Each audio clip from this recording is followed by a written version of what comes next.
7 बज रहे थे। अल्फ्रेड पार्क में बहुत ही सुहाना माहौल था। मेघना के चेहरे पर एक अजीब तरह की खुशी झलक रही थी। स्मिथ अपने हाथ में अंगूठी थामे अपने एक घुटने जमीन पर टेक कर बैठा हुआ था। मेघना, आज मैं तुमसे वह बात कहने जा रहा हूँ जिसे शायद तुम पहले से ही जानती हो।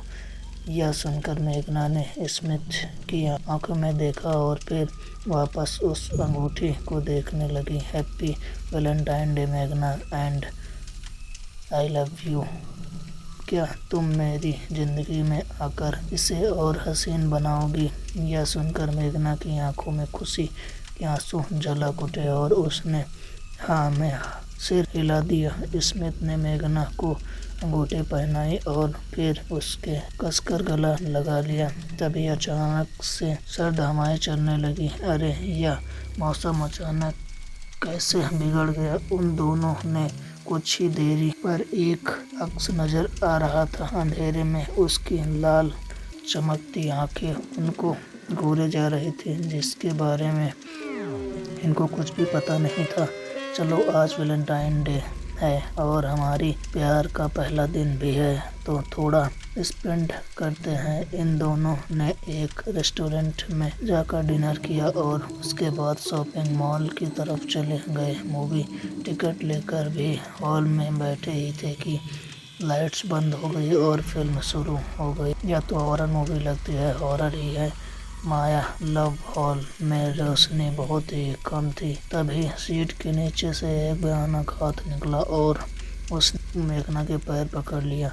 वो चीखती हुई खड़ी हुई। अरे, क्या हुआ? मेघना के मुंह से कुछ भी निकल नहीं पा रहा था और उसकी सांस तेज चलने लगी। आई एम सॉरी, मुझे पता नहीं था कि तुम हॉरर मूवी देखते समय इतना डरती हो। नहीं, मैं फिल्म की सीन की वजह से नहीं, बल्कि किसी ने सीट के नीचे से मेरा पैर पकड़ा था। कौन हो सकता है तुम्हारे पीछे वाली सारी सीट तो खाली हैं। यह देखकर मेघना हैरान रह गई। चलो मेघना, हम यहाँ से चलते हैं, मैं तुम्हें घर ड्रॉप कर देता हूँ।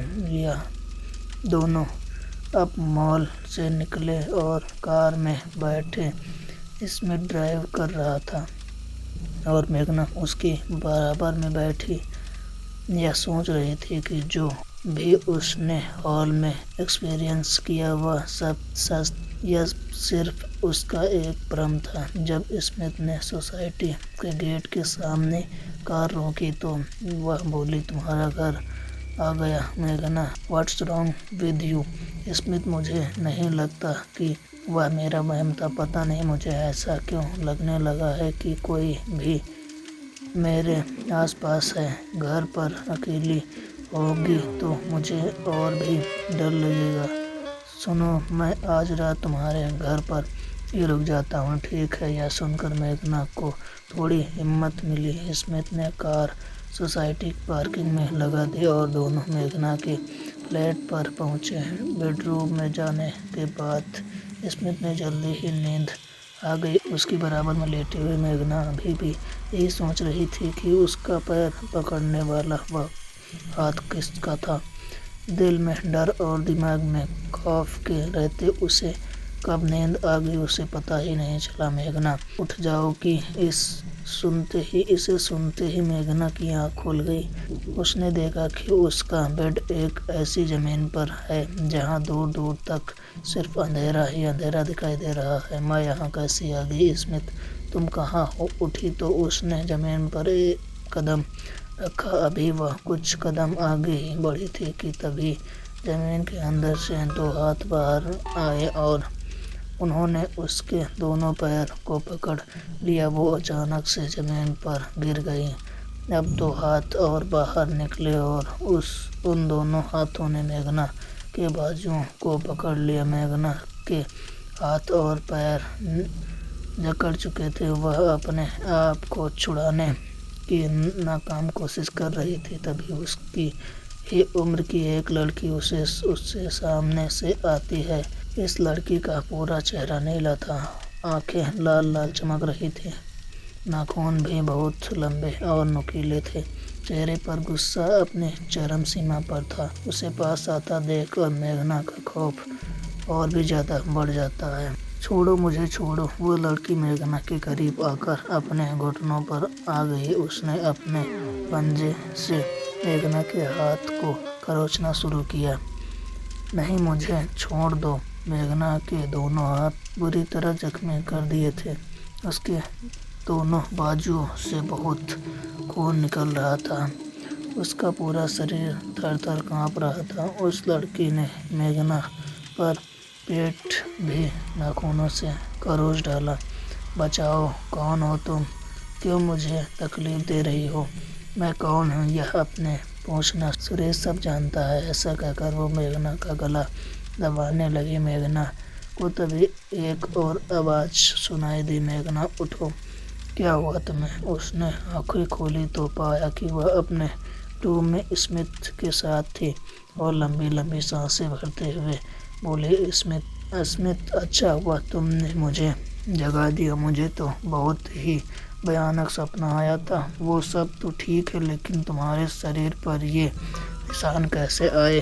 सोने से पहले तो तुम बिल्कुल ठीक थी। उसकी बात सुनकर मेघना ने गौर किया, तो ये मेरे साथ क्या हो रहा है? ये घाव तो उसने मुझे सपने में दिया था, फिर ये मेरे शरीर पर कैसे आए? किसने दिए थे? तुम क्या बोल रही हो? मुझे कुछ समझ नहीं आ रहा है। मैंने देखा कि मैं एक सुनसान जगह पर हूँ और एक भयानक लड़की अपने तेज नाखूनों से मेरे शरीर को चोट पहुँचा रही है। वो मेरा गला भी दबा रही थी। तभी तुमने मुझे जगा दिया। इसका मतलब है जो चोट तुम्हें उसने सपने में दी, ये उन्हीं के घाव हैं। हाँ, मुझे बहुत डर लग रहा है स्मिथ। यह बात तो मुझे बोलने में भी अजीब लग रही है, लेकिन मुझे लगता है यह कोई आत्मा है। लेकिन यह है कौन? इसका पता कैसे लगाएंगे? उसने मुझे कहा कि उसके बारे में मैं पापा से पूछूं। शायद कुछ ऐसा है जो उन्होंने मुझसे भी छिपाया है। परेशान मत हो, हम दोनों कल ही तुम्हारे पापा से मिलते हैं। उनसे मिलने के बाद ही इस रहस्य पर्दा उठेगा। स्मिथ ने सारी रात मेघना के साथ जाग कर ही गुजारी और सुबह होने पर वह उसको अपने साथ लेकर सीतापुर पहुंचा, जहां सुरेश रहता था। अरे मेघना बेटी, तुम यहाँ अचानक?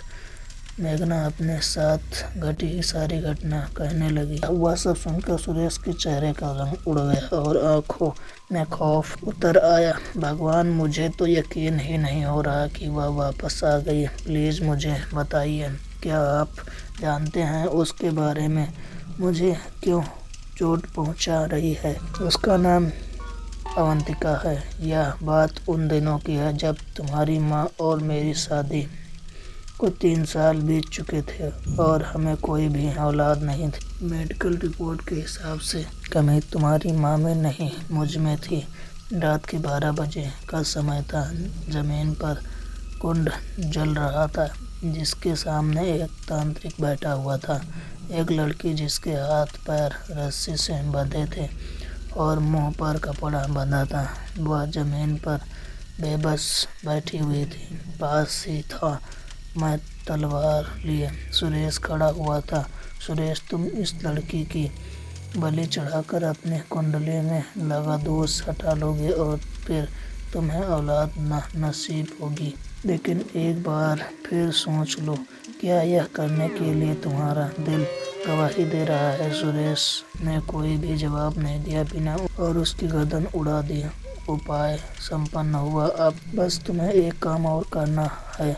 कौन सा काम बाबा? इस लड़की की आत्मा अब दर दर भटकना शुरू करेगी। तुम्हारी पहली संतान को 3 माह के हो जाने के बाद तुम्हें अमावस्या की रात को उसे यहाँ मेरे पास लेकर आना होगा। मैं इस लड़की की आत्मा को बुलाऊंगी और तुम्हें अपने हाथों में उसकी बलि देनी होगी।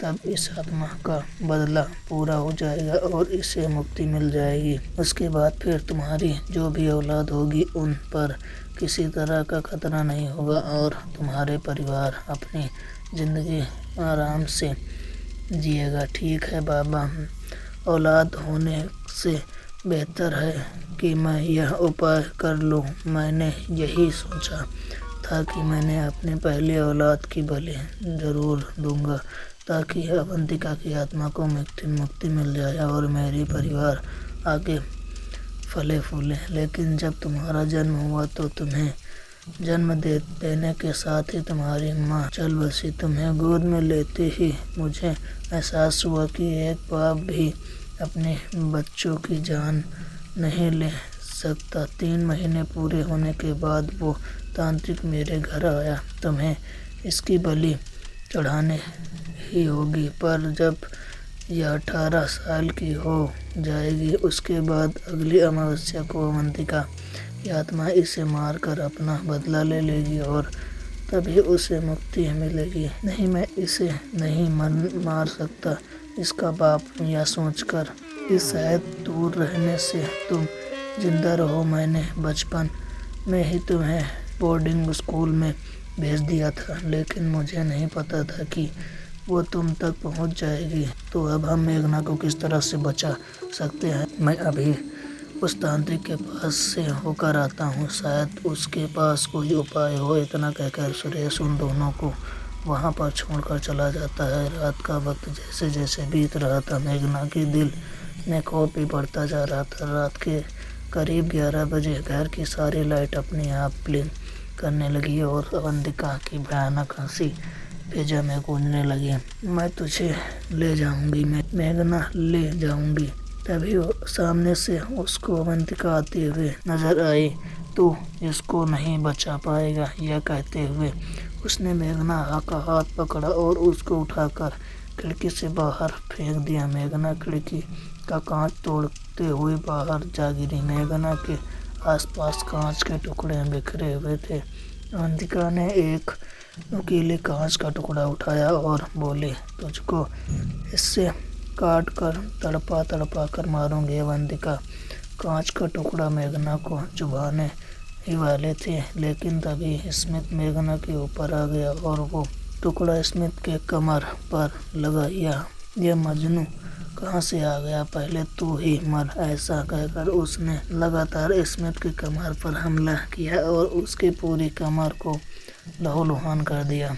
स्मिथ हर घाव पर चीख रहा था, लेकिन मेघना के ऊपर से हट नहीं रहा था। उसने पूरी तरह मेघना को अपने नीचे महफूज कर रखा था। अवंतिका, रुक जा अवंतिका। और मेघना ने तांत्रिक की तरफ देखा था। तांत्रिक के हाथ में सुरेश की कटी हुई गर्दन थी, जिससे अभी भी खून टपक रहा था। सुरेश ने अपनी आत्मा का त्याग कर दिया था।